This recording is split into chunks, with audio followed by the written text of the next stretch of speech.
우리 하나님의 말씀 같이 한번 찾아보도록 하겠습니다. 은혜 받으실 하나님의 말씀 창세기 50장 19절에서 21절 말씀입니다. 은혜 받으실 하나님의 말씀 창세기 50장 19절에서 21절 우리 같이 한번 읽어보겠습니다. 요셉이 그들에게 이르되 두려워하지 마소서 내가 하나님을 배신하리이까 당신들은 나를 해하려 하였으나 하나님은 그것을 선으로 바꾸사 오늘과 같이 많은 백성의 생명을 구원하게 하시려 하셨나니 당신들은 두려워하지 마소서 내가 당신들과 당신들의 자녀를 기르리이다 하고 그들을 간곡한 말로 위로하였더라. 아멘. 우리 옆에 분들 한번 보시고 같이 반갑게 우리 인사 나누시겠습니다. 잘 오셨습니다. 네, 많이 받으세요. 네, 우리 멀리 우리 출장 가신 것처럼 우리 심상훈 지사님 어디 갔다가 오셨는데 우리 환영합니다. 네. 네. 약 3,500년 전 한 소년이 행방불명이 됩니다. 이 10대 소년의 엄마는 4명입니다. 형들은 무려 10명씩이나 됩니다. 아버지는 유독 이 소년을 애지중지 생각합니다. 그 아들을 상속자로 여기어 옷차림도 형들과는 남다릅니다. 그러니 아무래도 이 가정에 매일 사건, 사고가 있지 않았을까 그런 생각이 들어집니다. 어찌 보면 이 실종 사건은요 이미 예견된 일입니다. 아시는 것처럼 어느 날 요셉이 사라집니다. 성경 창세기 37장은요 요셉과 그의 가족을 간단히 소개하고 또 그를 바로 실종시켜버립니다. 그가 아버지에게 어떤 사랑을 받고 있는지 보여주고 또 어떤 비전을 갖고 있는지 그가 꾼 꿈들을 37장에서 소개합니다. 그런데 보세요. 37장이 끝나기도 전에 요셉은 행방이 묘연해집니다. 아버지 야곱의 입장에서는요, 요셉의 소식이나 행방을 알 길이 없습니다. 창세기 37장 31절 32절에 보니까 그들이 요셉의 옷을 가져다가 숫염소를 죽여 그 옷을 피해 적시고 그의 채색 옷을 보내어 그의 아버지에게로 가지고 가서 이르기를 우리가 이것을 발견하였으니 아버지 아들의 옷인가 보소서 하매 아멘. 아버지 야곱의 손에 다른 아들들이 가져온 피 묻은 채색 옷이 들려집니다. 아버지는 한눈에 요셉의 옷이구나 알아봅니다. 아버지의 눈에는 너무나 사랑한 아들이 죽은 것으로 이젠 보여집니다. 하지만 우리가 잘 아시는 것처럼 사실은 좀 다릅니다. 10명의 형들이 모두 한 통속이 되어 요셉을 구덩이에 던지고 다시 구덩이에서 꺼내서 장사꾼에게 팔아넘겼습니다. 37장이 끝나기도 전에 너무 많은 일들이 벌어진 거예요. 그럼 요셉은 노예로 팔려 지금 어디에 있을까요? 그의 집에서 무려 약 600km 이상 떨어져 멀리 있습니다. 지금이야 자동차로 한 8시간 달리면 되지 않을까 싶기도 합니다. 당신은 노예로 팔려 질질 끌려갔기에 이 길이 몇 달이 걸렸는지 예상이 안 될 정도입니다.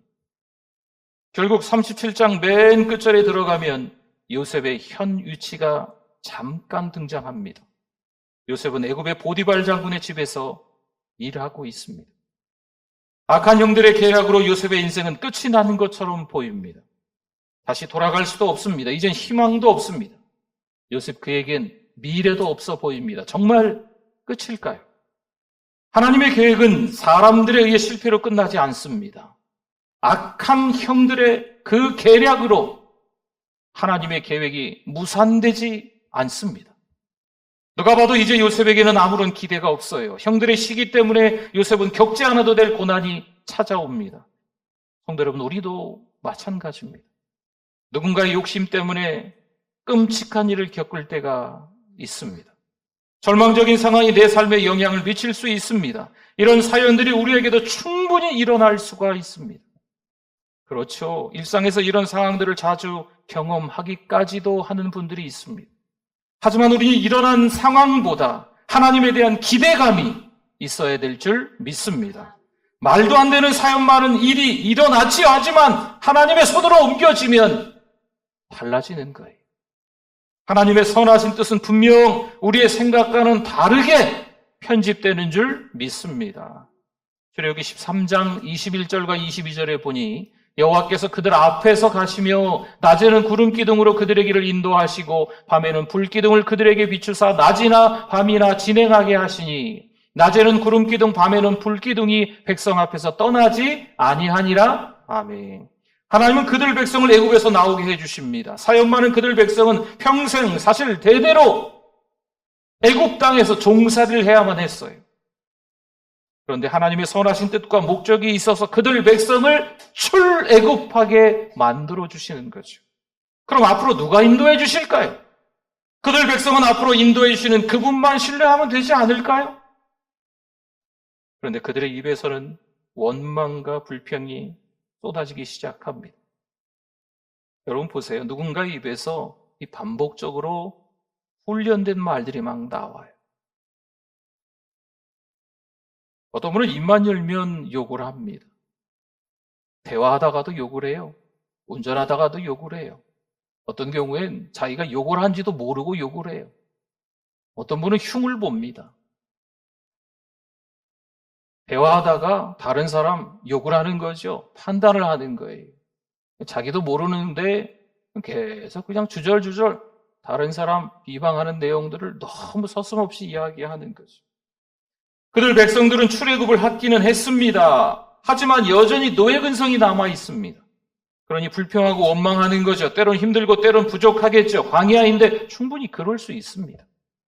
그럼 하나님을 신뢰하고 바라보면 되는데 이들이 어떻게 합니까? 원망하고 있습니다. 왜 그럴까요? 이들은 왜 그럴까요? 왜 입만 열면 원망하고 불평할까요? 지금까지 그렇게 살아왔기 때문입니다. 사실 하나님이 그들에게 주신 것들이 너무 많아요. 출애굽기 3장 7절을 한번 볼까요? 여호와께서 이르시되 내가 애굽에 있는 내 백성의 고통을 분명히 보고 그들이 그들의 감독자로 말미암아 부르짖음을 듣고 그 근심을 알고 아멘. 하나님은 그들에게 내 백성이라고 해주십니다. 그들의 고통을 분명히 보십니다. 부르짖음을 듣습니다. 그 근심을 아신다는 거죠. 여러분 거기서 끝일까요? 애굽 사람들이 당하는 10가지 재앙에서 지켜주십니다. 아주 가까이에서 하나님이 누구신지 경험하게끔 애굽 사람들이 당하는 그 10가지 재앙을 이스라엘 백성들이 눈으로 보면서 하나님은 우리를 보호하시는구나. 우리와 함께 하시는구나 라는 것을 경험하게끔 만들어주시는 거예요. 출애굽할 때는 애굽 사람들의 은금, 패물과 의복을 다 바리바리 챙겨서 이들이 나와요. 출애굽하고 난 이후에도 하나님은 여전히 앞서가시고 그들을 인도하십니다. 하지만 감사보다는 또 다른 것에 욕심을 갖고 있는 거죠. 하나님이 주신 것에 감사하기보다는 뭔가를 또 하나님 앞에 요구하고 있습니다. 이 욕심은 진짜 하나님의 뜻이 무엇인지 알 수 없게 합니다. 성도 여러분, 뭔가를 요구하는 게 많아지면 불평이, 원망이 늘어납니다.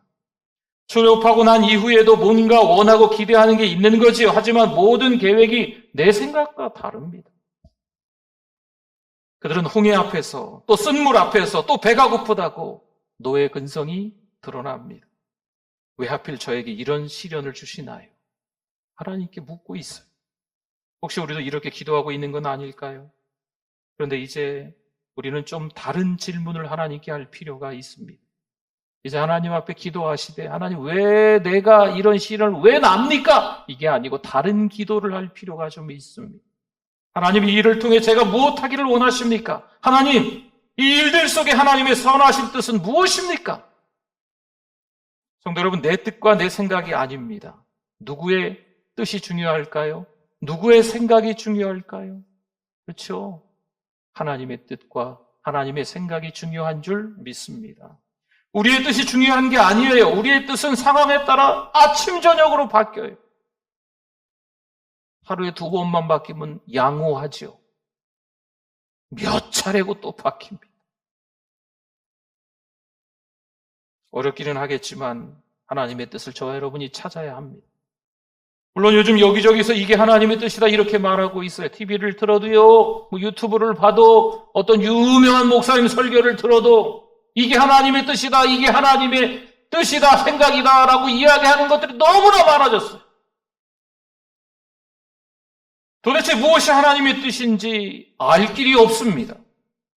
그러니 하나님의 뜻을 분별하는 게 필요합니다. 로마서 12장 2절 말씀에 보면 너희는 이 세대를 본받지 말고 오직 마음을 새롭게 함으로 변화를 받아 하나님의 선하시고 기뻐하시고 온전하신 뜻이 무엇인지 뭐하도록? 분별하도록 하라. 아멘.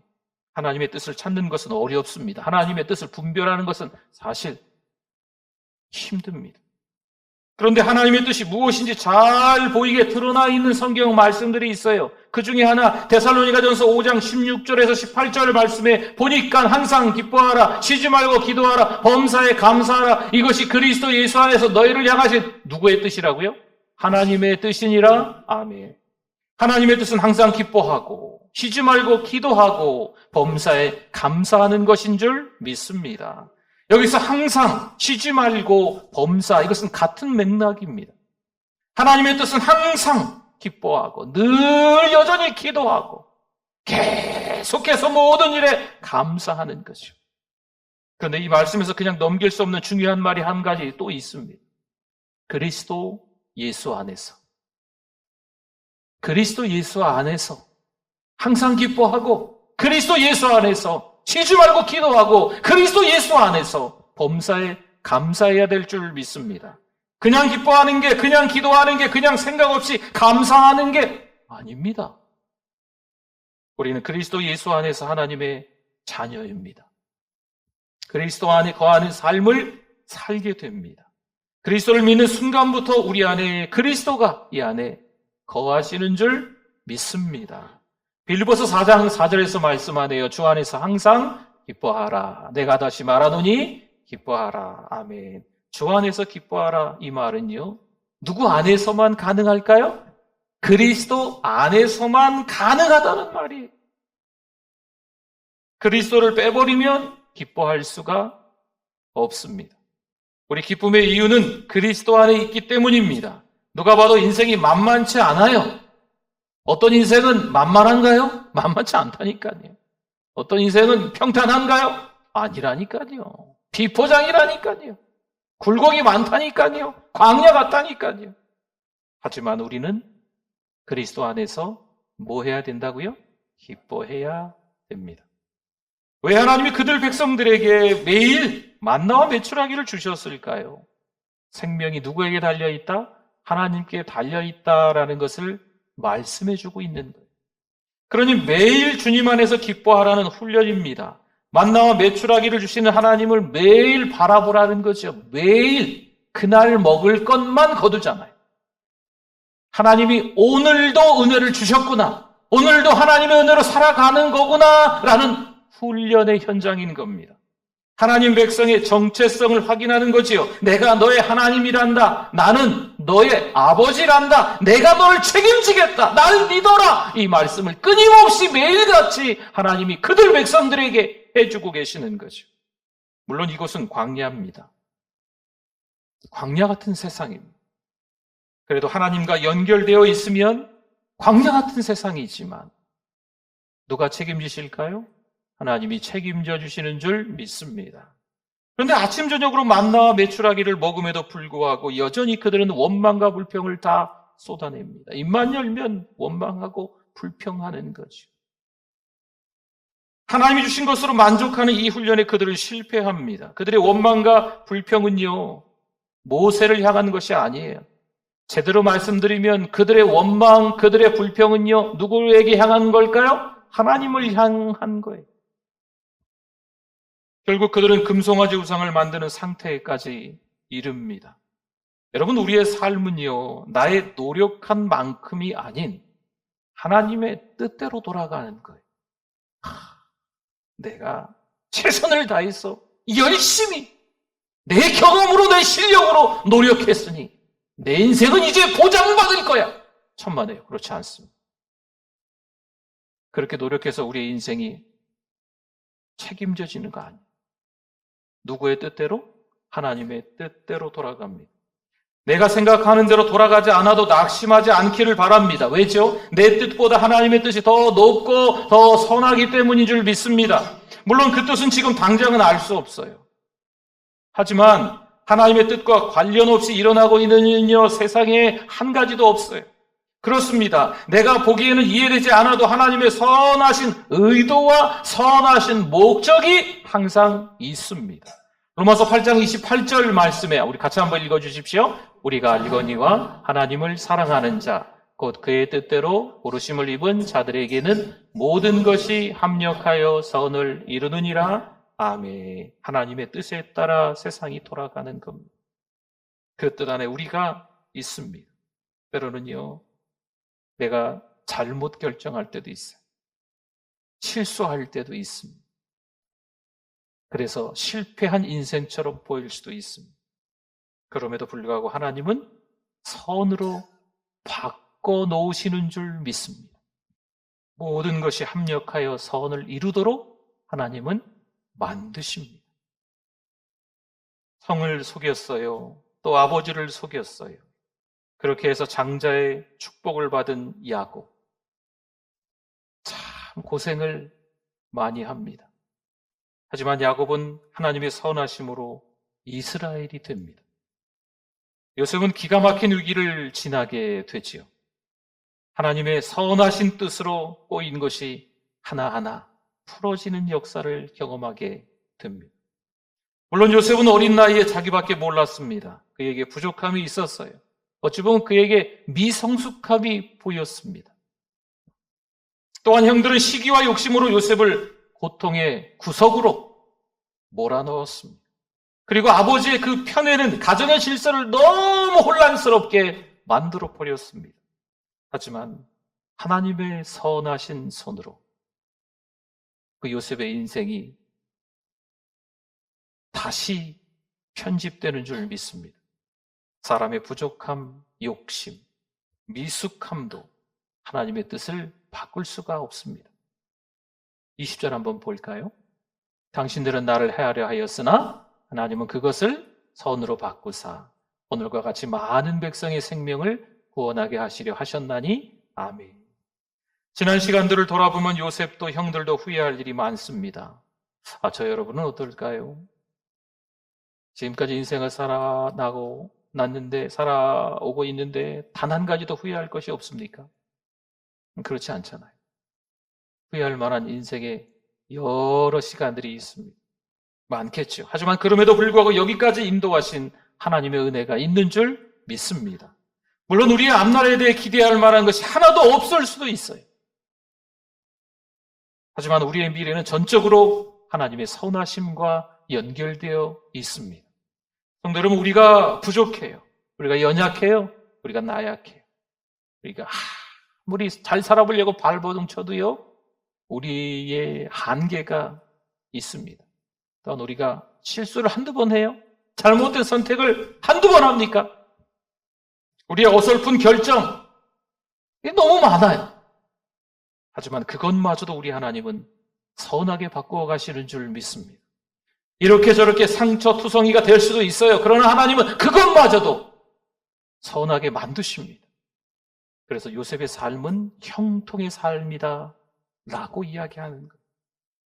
골로새서 2장 7절 말씀에 보니까요, 그 안에 뿌리를 박으며 세움을 받아 교훈을 받은 대로 믿음에 굳게 서서 감사함을 넘치게 하라. 아멘. 사랑하는 성도 여러분, 괜찮습니다.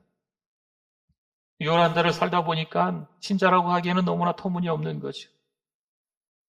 정말 하나님의 자녀답게 살아야 되는데 파워 크리스천답게 가정에서, 직장에서, 이웃과의 관계 속에서, 또 교회에서 누가 보든지 하나님의 자녀답게 살아야 되는데 그렇게 살지 못한 죄 많은 인생, 우리의 모습이 드러날 수도 있습니다.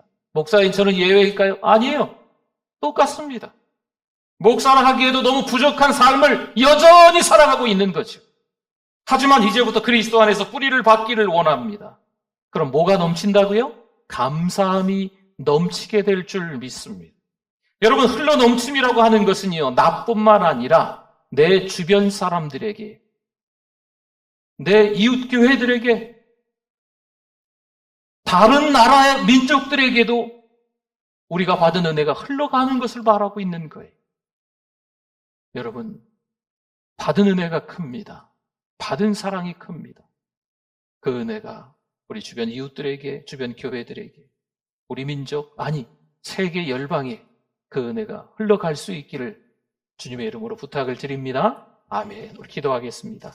우리 오늘 말씀 기억하면서 주여 한번 부르짖고 기도합니다. 주여. 하나님 아버지, 은혜를 감사합니다. 너무나도 부족한 우리들을 사랑해 주셔서 감사합니다.